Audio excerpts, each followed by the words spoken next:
pretty general, so I'm not going to dive too much into the research, but I will touch on a few of the different projects that we're doing here at the University of Alberta to give you a bit of a flavor. And I'm happy to answer any questions either after the talk, or if you're interested, we can schedule a chat sometime and talk more detail if you would like that. So yeah, let's get going. Just to start off, I want to say, a big shout out and thank you to my group. This was our group at the beginning of the summer. You can see Travis here. And yeah, we have 3 or 4 different projects going on at any one time. It's a very nice sort of team atmosphere of people working together and doing things in a lab to get all of this kind of work done. You can also see my email address and website there, although I'm sure everybody knows how to use Google and I can figure that out. Can you all see my mouse? If I do that. Yep. I'm pointing. Okay, just make sure it's not in vain. Okay. So to get started, I just want to sort of give the big picture here. So when I started my career here as a professor, there's sort of a couple big picture questions that I started out with, all related to sort of quantum mechanics. One of the ones that sort of came out of my work as a PhD student and postdoc was thinking about how many quantum particles get together and do what we called many body physics, but that's really the question of how do quantum particles act differently when they're together with each other rather than just as individual quantum particles, and how can that give rise to sort of interesting macroscopic behaviors. So that is everything ranging from magnetism to superfluidity to why things are solids. But sort of starting from that ground up and building things and asking questions about that. I'd say in more recent years, we've veered along the sort of more technological application side of things as well, keeping both in balance, but asking how these tools that we have that access the quantumness of our particles, which are atoms, how can we use that to sort of bring that quantumness up to the scale of human beings where we can access it, use it, and develop the kinds of technologies that are sort of getting a lot of hype across the world these days, and a lot of funding as well. So I sort of have these 2 different sides of the questions that we ask, and these come about in all of our experiments. There's always fundamental questions to ask, and there's always ideas about, oh, this might be useful someday. So these are sort of the 2 big motivators for us in the lab. So to start off, I want to kind of address some of this, hype and this idea about quantum technologies. It's something that is actually in the news and out there in maybe the popular culture in ways that it wasn't when I was an undergraduate student 25 years ago. And so sort of to address some of that, I like to start off by just addressing what do we mean when we say what's quantum. In like I say, in popular culture, it's out there a lot. And it's often a word that's just used to describe something that we don't understand very well, or it's too difficult to explain. And there's also this phrase that I really dislike, which is the quantum leap, this idea that there's a very vast change in something. It's referring to the idea of the discreteness of quantum mechanics, which is fine, but it's often used in ways that a quantum physicist doesn't love so much. To me, the sort of origins of the word quantum come from the early 1900s, when people started realizing that a lot of physical quantities are what we call now quantized, which means that they come in some discrete bundles. And so the etymology is such that one bundle is called a quantum and several are called quanta. And the thing is that they're really, really small. And this is why it took us so long to sort of understand that quantum mechanics governs the universe at this scale. So just as an example, if we think about the quanta of light called a photon, many of you have probably done this calculation before, but if you calculate how many photons are emitted in 1 second from a light bulb, you get, say, something like 3 times 10 to the 18. So it's 3 followed by 18 zeros. So it's a really big number, and it's really hard to comprehend big numbers like this. And so this is often why in our everyday lives we can kind of ignore the quantumness of things, move along and deal with classical physics.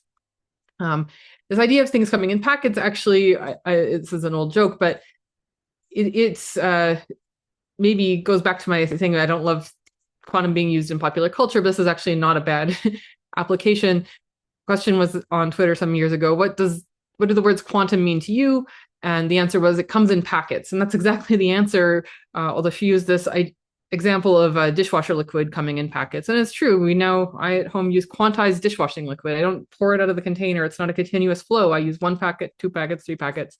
And it's actually a reasonably good use of the word quantum, even though I think that's not what they're going for when they're selling dishwashing liquid. All right, moving along. So in the sort of scale of things, I said that quantumness usually sort of occurs on the small scale. And just to sort of address, everybody in the room doing all kinds of different physics, I like this idea of the scale. So as humans, we sort of sit at a 1 meter kind of length scale. And as we explore our world and as science develops, we sort of move away from the human scale of things. So we can look at things that are smaller, getting down to the millimeter or micron scale. You start to need a microscope, or we can get bigger, where you go up, say, to a kilometer, 10 to the 6 meters, where you start looking at planetary size things. And this is sort of, science that was developed a few hundred years ago, out, 6 orders of magnitude from us. And I think there's this idea that's actually quite prevalent. The edges of physics kind of are pushing away from our length scale in both directions, getting bigger and getting smaller at about the same rate on this logarithmic scale. So in the quantum world, we're really talking about things maybe less than a micron is typically where quantum effects might show themselves. And we think I'm working much with atoms, so not at the extreme scales, but we also know about nuclei, quarks, and maybe other things that are even smaller than that. And similarly, if you go to sort of solar or galactic length scales, you're working at similar orders of magnitude, but with positive sign. And so these are really the frontiers of research where people are looking for dark matter, dark energy, galaxy formation, things like that. So this idea that, physics is ever pushing these boundaries of length scale, I think is a nice way to look at it. And there's sort of two sides of that spectrum. So when we think about quantum mechanics, that discretization of quantum systems means that things have to exist in one state or the other, not two at the same time. So this is in the atomic physics world, we think about energy levels a lot. So it can be in, state 1, state 2, state 3, but it can't be somewhere in between. However, the interesting thing about quantum physics is that we have this idea of superposition. So I can't be in between here, but I can be in what we call superposition of state 1 and state 2 at the same time. And often we'll represent that as this mathematical notation. This is called Dirac notation. And we sort of put some numbers, and these numbers represent the sort of likelihood or the proportion of a particle's being in state 1 versus the sort of proportion or likelihood of it being in state 2. And that can be represented by numbers. It can be like colors. It can be a wave function, a Greek letter, whatever you like. But the idea is that there are two things, and I can be sort of in one or the other at the same thing. You can have more than two, something we explore. But for the sake of the simplest case, we can think about these two possible states. And as you probably have learned in some quantum mechanics course, those numbers that are in front of those two possibilities, which now I am representing by Greek letters, are called the amplitude coefficients. In general, these can be complex numbers, and so we have to put absolute value bars around them. But we have the probability of being in state 1, or it's not the same as a superposition state. And I think this is something that isn't necessarily stressed enough. In classical sort of statistics, you might have a probability. That would mean if you have 4 particles, one of them is blue and 3 of them are red. And that's sort of your statistical distribution. And that would correspond to this sort of, coefficients of 1/2 or √3/2. However, a superposition state is different. It means that every single particle in your ensemble has the possibility of being in blue state or in red state. Not that there's 1 blue and 3 reds, but they're all in the superposition together. And this is fundamentally different than the two. And actually, part of the kind of work we do in our lab is that we can actually distinguish between these two things. Quantum mechanics is not just a statistical distribution, is really things being in more than one state at the same time. And this is really powerful because what it means is that with a single physical object, like an electron or an atom or a photon, you actually are storing sort of two pieces of information in that state, which again is just a single particle. And so in general, we can think of there being, two complex coefficients. There is, some restrictions on what we call normalization, but basically you can think about there being an amplitude and a phase. So that's a complex number. And that's one nice way to think about the fact that you have now sort of that freedom. You can be in anywhere in that space with those two numbers, and that describes your system. So instead of just being one number, which is, what proportion are you in one state or the other, you sort of have two numbers embedded in this object. And the fact that they're complex numbers is what gives you those two pieces of information. And so it has a richer, sort of more deeper amount of information in that single particle. And this is really where a lot of the advantage when we talk about quantum technology comes from, is that there's more to a quantum state than there is to our simple classical states. So sorry, I might have to sneeze here. We'll see if it comes. So in terms of, what we mean by quantumness, this is a word I made up. There we go, excuse me. There's sort of levels, and this is maybe a little bit of a debate out there about, what is a quantum technology? And so I put this reference here. Actually, it's about something called quantum sensing, which we'll talk about in a bit, but it has a very nice sort of delineation of what the sort of levels of quantumness are.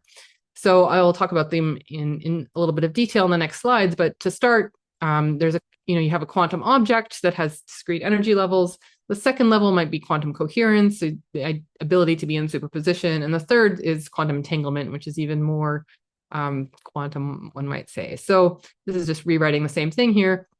The first case is this discrete energy level. So I've written here my sort of atomic physics idea. Again, the idea that you can be in sort of state 1, state 2, or state 3, which I've labeled in my Dirac notation over here. And what does that mean physically? Well, if we think about an atom, what it means is, like, if we think of our high school chemistry, well, one of those states might be an s orbital. So the electron is in a round ball shape. Another level might be the p orbital. So you have this sort of dumbbell shape for the electron. And the third one might be a d orbital.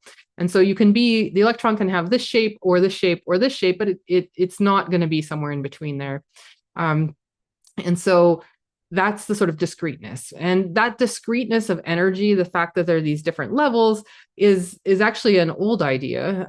So the spectrum of the sun, which I show here, has these discrete bands. And these were discovered even before the birth of quantum mechanics. The idea that there's discrete transitions between the electronic states in most atoms, all atoms, gives you these different wavelengths that either get absorbed or emitted from any kind of system. And so the sun has these very distinct lines in it that come from the different atoms that make up the sun. And then the technologies that were developed from, say, the 50s through to today, many of them, including a lot of semiconductor technologies, rely on that discrete sort of jump. So these are solar panels, of course.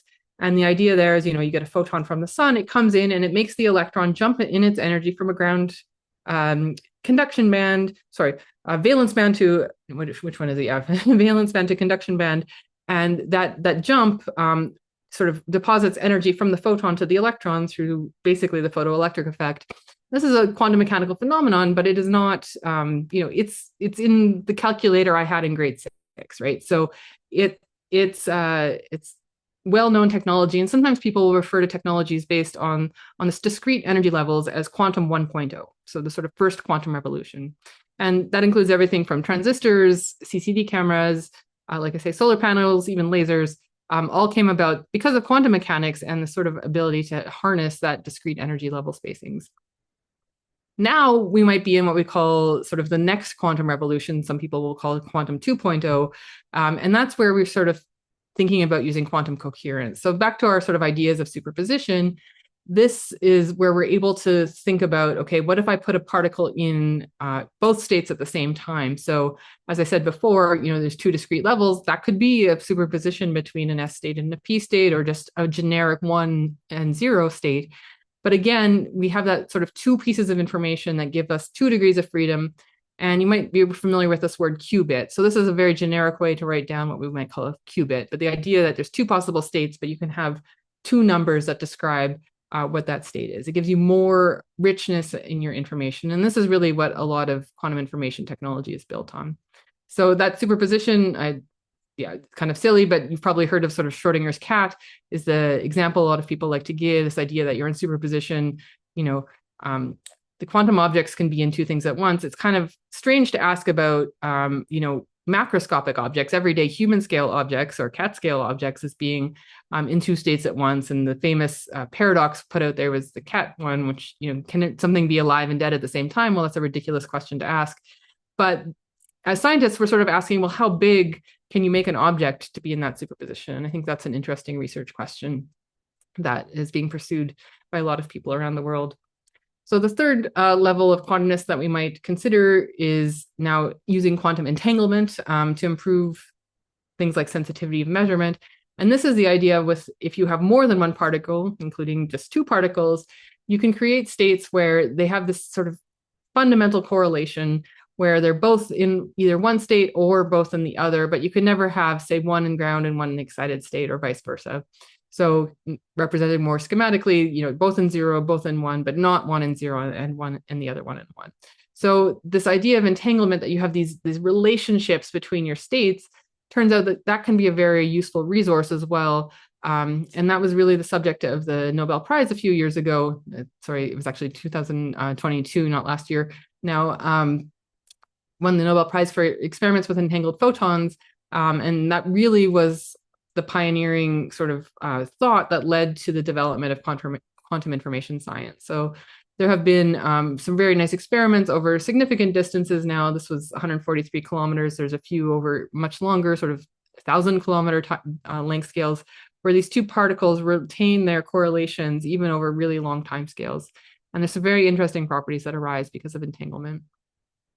So, this is very fundamental physics. The question might be, how can that be a technology? Well, a lot of people really think that we can use that. So in 2022-23, the government of Canada has come out in support of quantum science and technology, and they've released their own national quantum strategy, which included a whole bunch of money. And what it focuses on are three pillars, which are research, talent, and commercialization. So research is kind of stuff that I do, but also in companies and other universities around the country.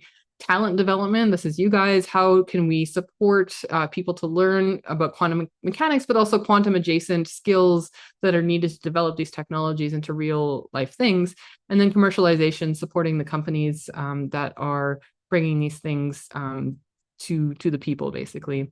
And this is so these were the pillars. They also divided sort of along a perpendicular axis into three missions. And sort of what can we do with quantum things? Well, we can make quantum computers and software. We can think about quantum communications, and we can also develop quantum sensors. So I'm going to talk a little bit about what we mean by these three things as well.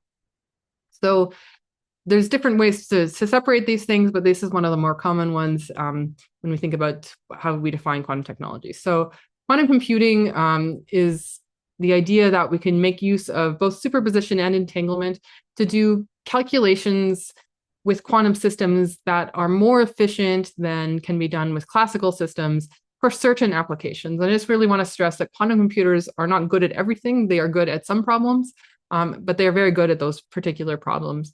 And so some of the algorithms that have been developed that show that quantum computers, if they were made big enough, could really have advantage. So factorization is one example.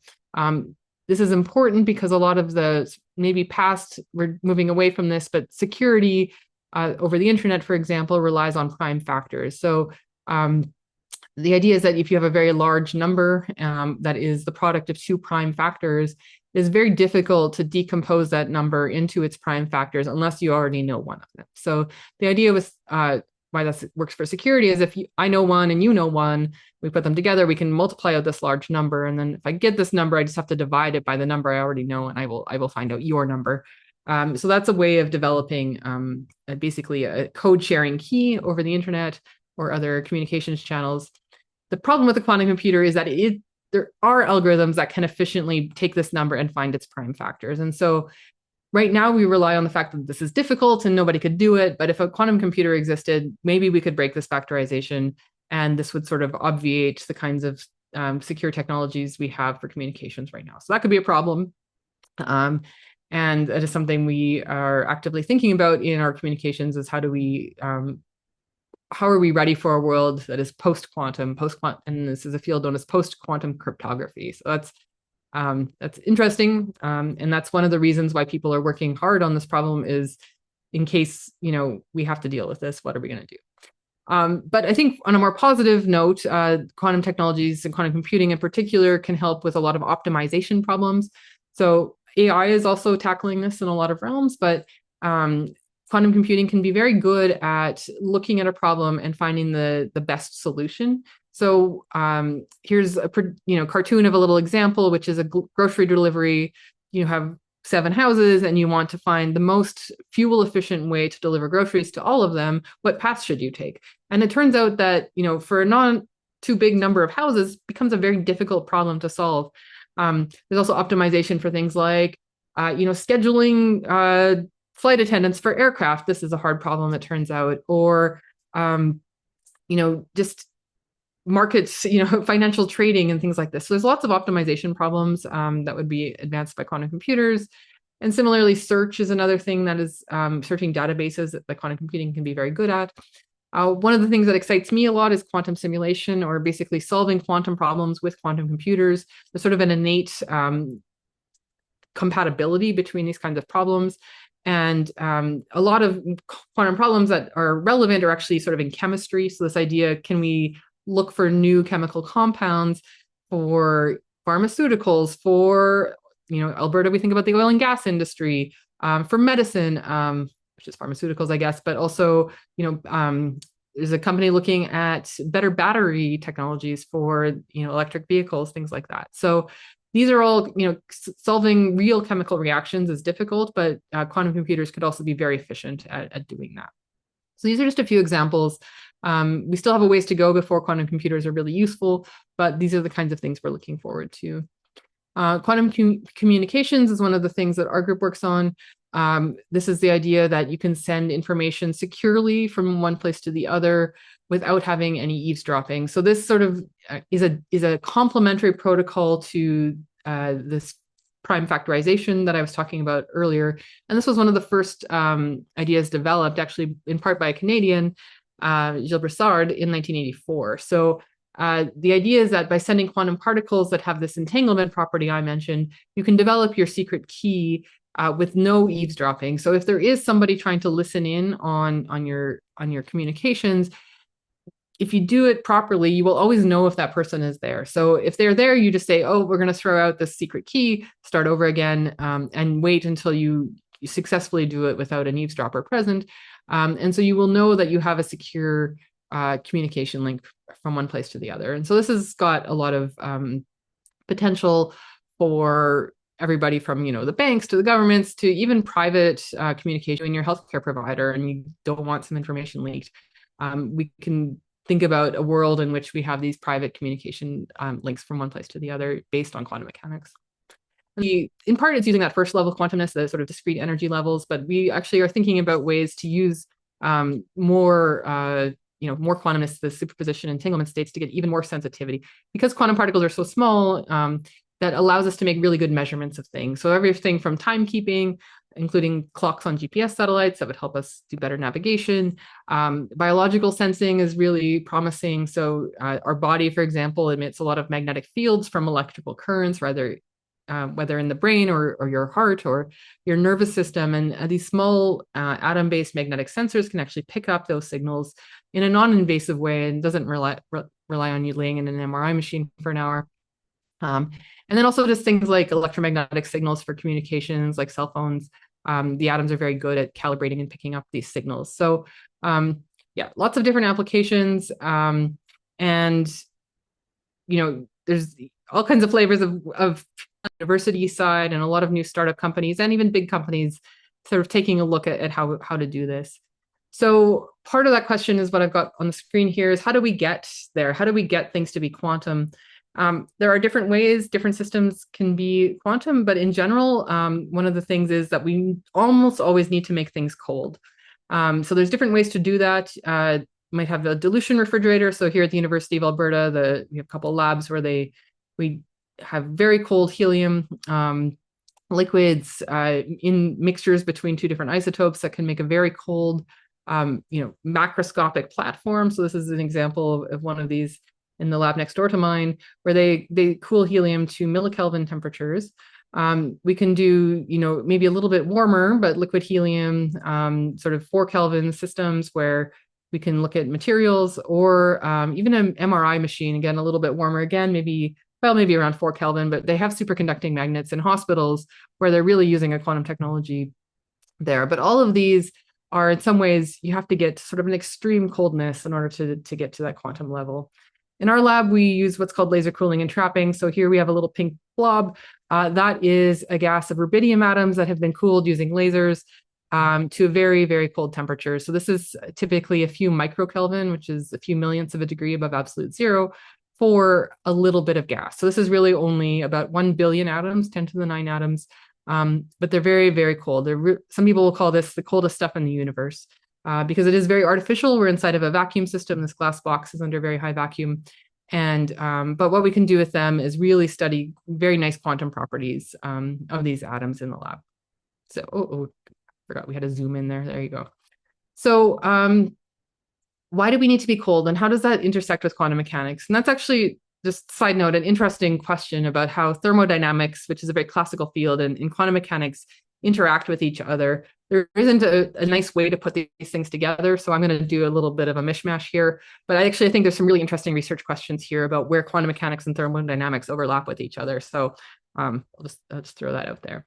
So if we think about coldness in terms of quantum mechanics, why does this matter? So if we go to the Schrodinger wave equation, again, you probably have seen this at some point if you're in senior undergraduate, we have a kinetic energy term, potential energy term, and that gives us the energy of our quantum state.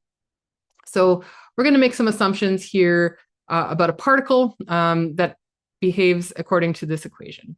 So if that particle sort of has an average position of 0 and an average velocity of 0, we're going to put it in a box. I feel like there's some stuff missing here, but you might have solved this particle in a box wave equation before, and you get a solution that has some, I think the picture got missing here, of the particle in the box. So we're going to have, the wave equation has the possibility of being in this cosine shape, and the energies of our sort of discrete energies depend on this integer n. And I've chosen just the odd integers for the solutions that I care about here.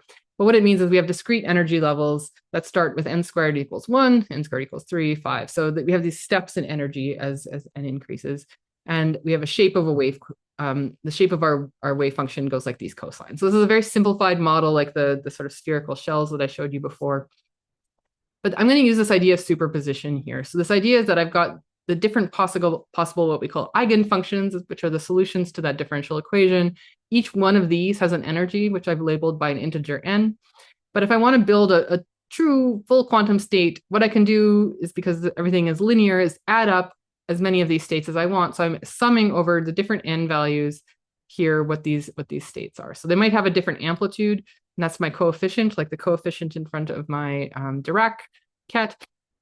And I want to add them up. So here's the different solutions. So if I have a particle in a box, say an electron, this is its wave function. So the lowest energy one has 1 bump, the next energy one has 3 bumps, the higher energy one has 5 bumps, and so on.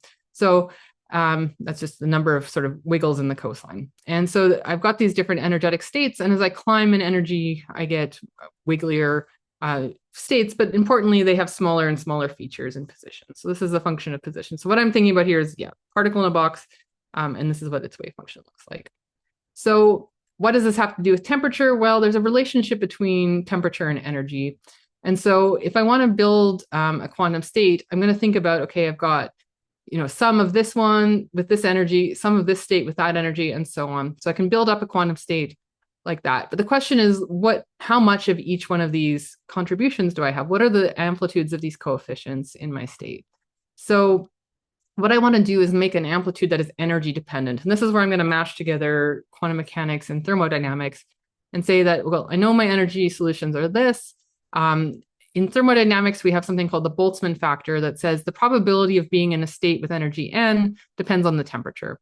So if I have a high energy, then and at a certain temperature, there's a negative sign here. So big number with a minus sign, e to the minus big number is a small number. So there's less likelihood of being in a big energy. There's more likelihood of being in the lower energy.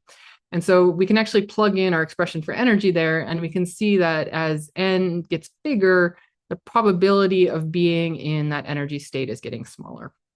And so that distribution has this sort of typical shape. So I'm saying at low energies, I have a higher probability, and then that probability decreases as I go up.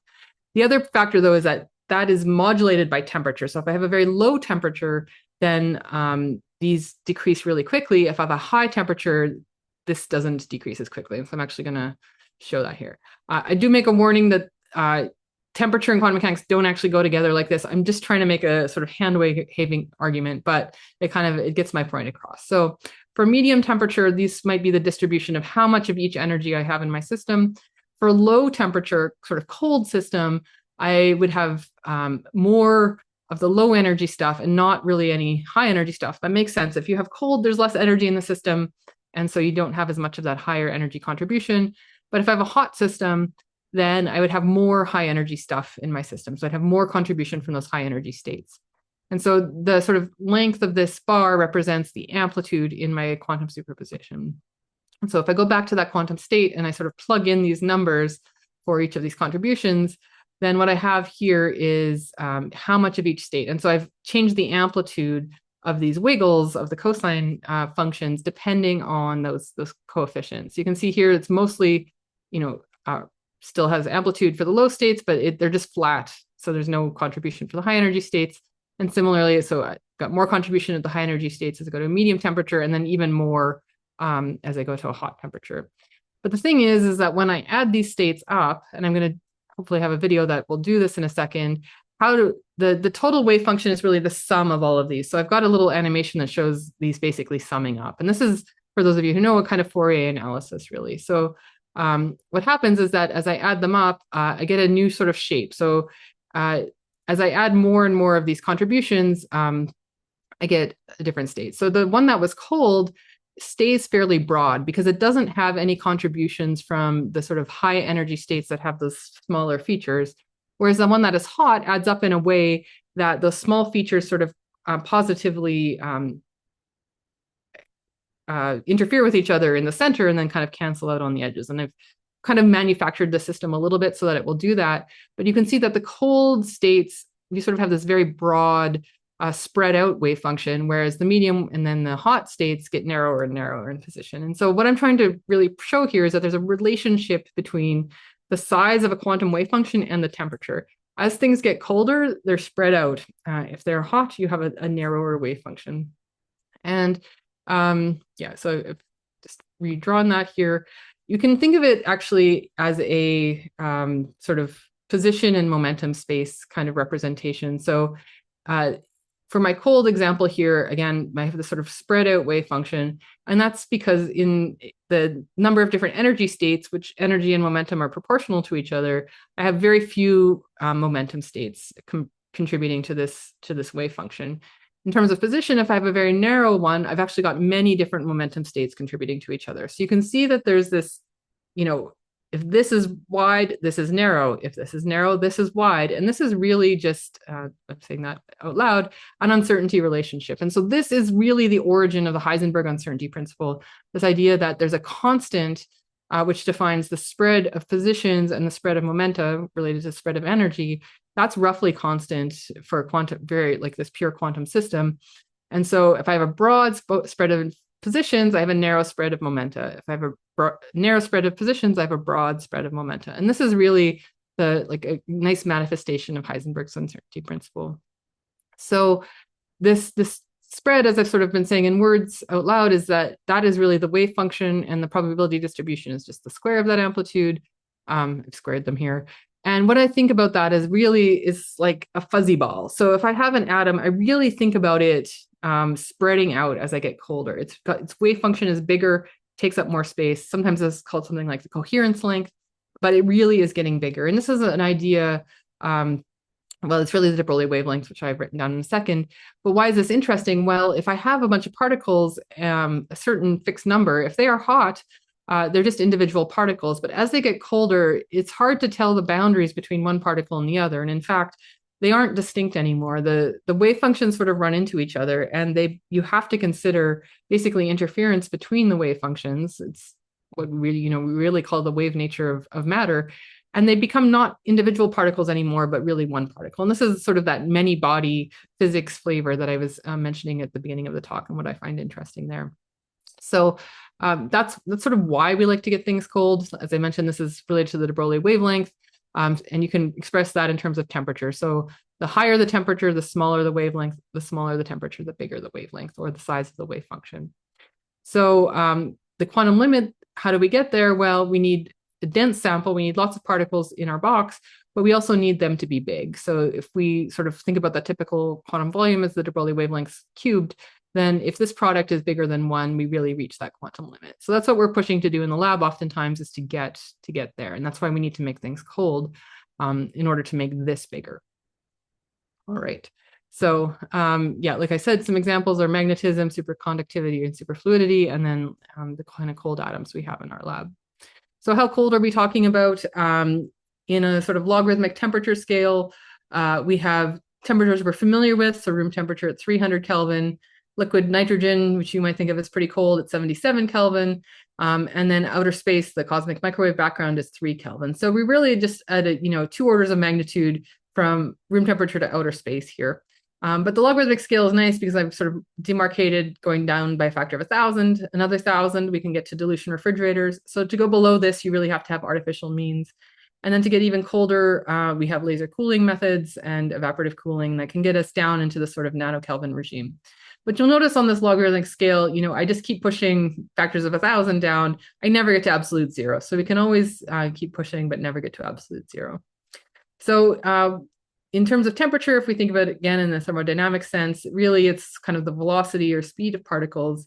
And so if we think of it in those terms, then at room temperature, we're moving at about 1,000 kilometers per hour, 300 meters per second, if you're a rubidium atom, which is what I did this calculation for. But as we get to these colder temperatures, what we're really talking about is getting things to move slowly. So at our very coldest temperatures in the lab, we're moving at a few millimeters per second. But in some sort of practical sense, it's not as hard to think about slowing things down in a gas to that kind of speed. I can think about something moving at a centimeter per second. And so that's what we do in our lab is we slow atoms down using laser light to these very slow speeds. And then we can really reveal the quantum mechanical effects. So I see I've been talking a lot. There's a lot of steps in order to do that. I'm running out of time a little bit, so I do want to focus on our applications a little bit. But yeah, there's sort of a standard procedure for doing this, and we use lasers, as I mentioned, ultra-high vacuum systems, and we make these very cold gases. So in our lab, we're using the neutral atoms in order to do that. And why are they? They're basically very nice quantum objects, and we use the interactions between electromagnetic radiation and these quantized energy levels to manipulate the atom. So they're sensitive to both electric and magnetic fields, full sort of spectrum of electromagnetism. And they have sort of fingerprints across the electromagnetic spectrum, ranging from radio frequencies, microwave frequencies, and optical frequencies. Additionally, when you make optical transitions, these often spontaneously emit, but we can sort of make states between these ground states of our alkali atoms, and they'll stay there for a long time. So those long-lived ground states can also be very useful in what we do. I'm going to skip over just some details of atomic structure here, but this is sort of relating, we have these discrete energy levels. And again, we can can think of these levels as splitting into, we go from 384 terahertz down to gigahertz down to megahertz. So we really have these like 6 orders of magnitude in frequency spectrum that we can manipulate the atoms, but also sense things across that whole frequency spectrum. Okay, so we do different applications in the lab. The first one I'll talk about briefly is called quantum memory. This is actually what Travis works on, who made the introduction today. So the idea with quantum memory is that we have that sort of information in the superposition state in a photon in light, and that's great for sending information over long distances. But what we'd like to be able to do is actually hold on to it sometimes. We want some way to store that information. But light travels at the speed of light, and so it's hard to hold on to it. So what we actually do is convert the information from light into matter, and then after some time, we convert it back into light again. And the way we do that in the lab is through a 2-photon process, where we have a photon come in. It is resonant with some of our levels. We actually use a second laser beam to sort of flip the state down, and now we can store the information as a superposition between these levels here. So in very short description, what we're doing can be described by a set of harmonic equations. So we basically have light come in, and it establishes an electric dipole moment between these 2 levels here. That holds onto our information. And then very quickly, what we do is, if it's in this excited state, we quickly move it over to this ground state. And so now we have a superposition, as I said, between here. We just leave this control field on, the system will undergo something called Rabi flopping. And so we just have oscillations between this excited state and this ground state, and that's what's represented here.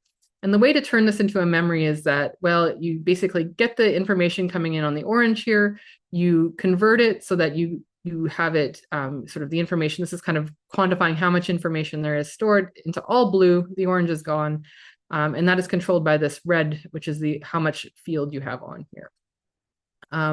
So what we can do for the quantum memory is actually just turn the field off at this time. We have it stored in here. And then if we leave it, then we can turn it back on, and then it will reconvert into light and re-emit itself. So in our experiments, this is the sort of pink blob you saw in the photographs earlier. We send light, the two beams of light, into our rubidium atoms.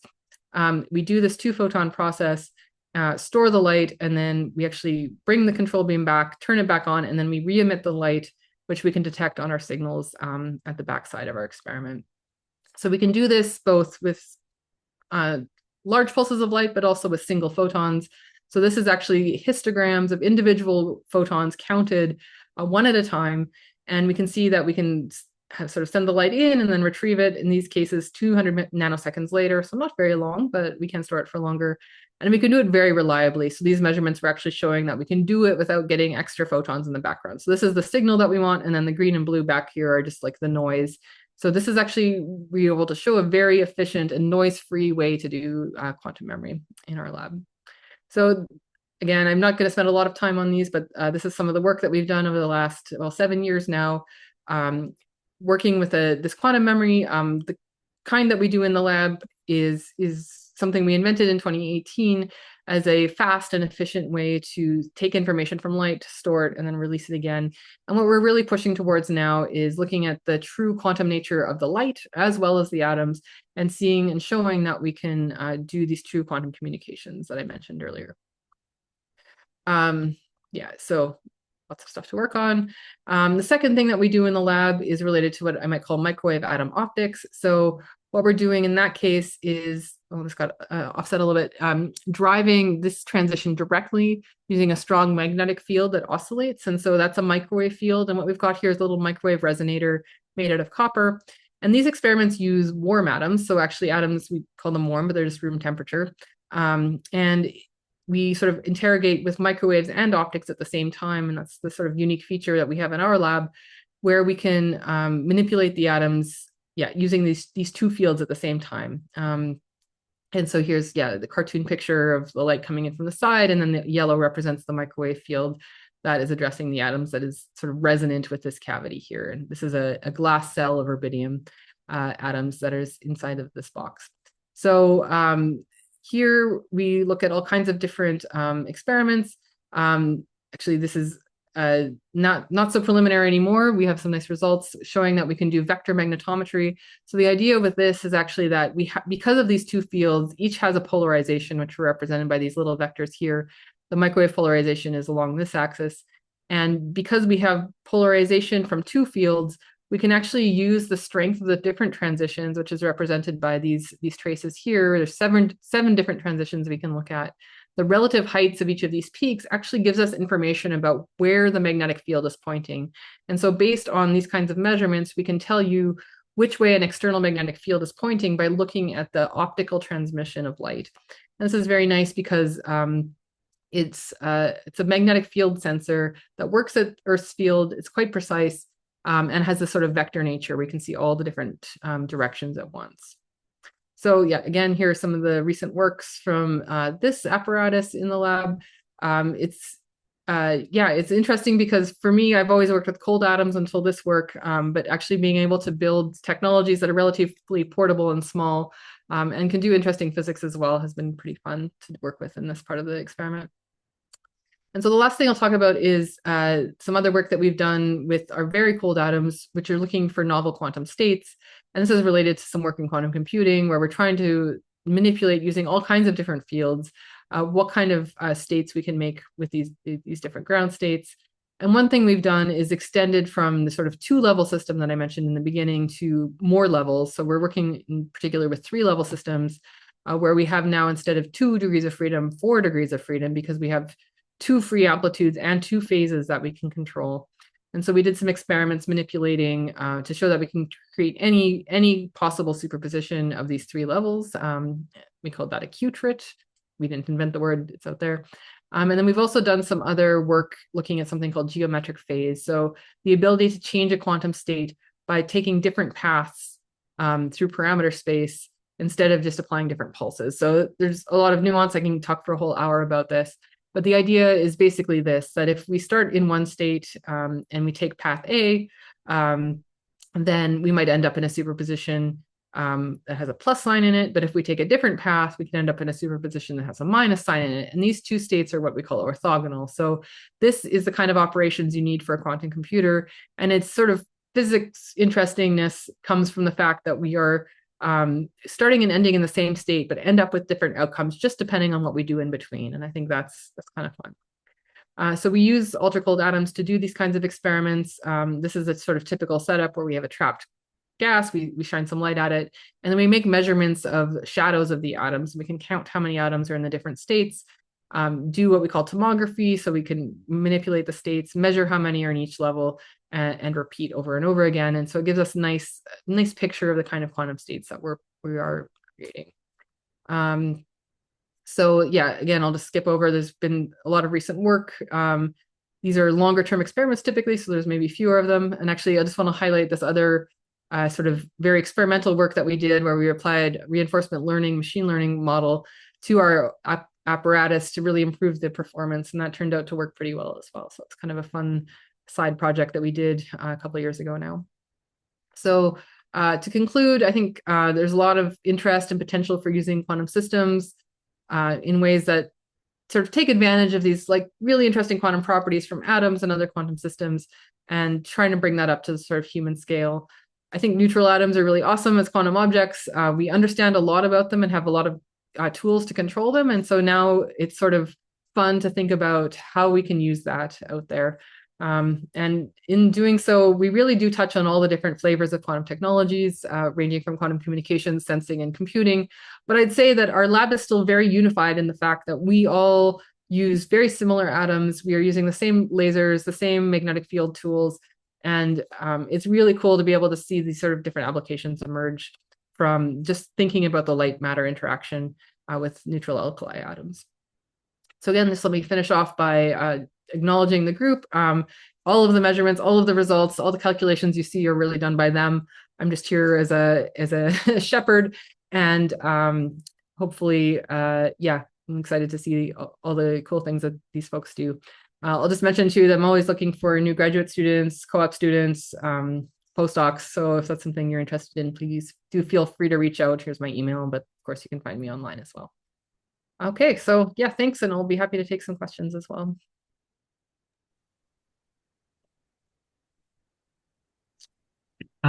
Thank you very much. Yeah, and I guess we can stop the recording here. Feel free to speak up if you want.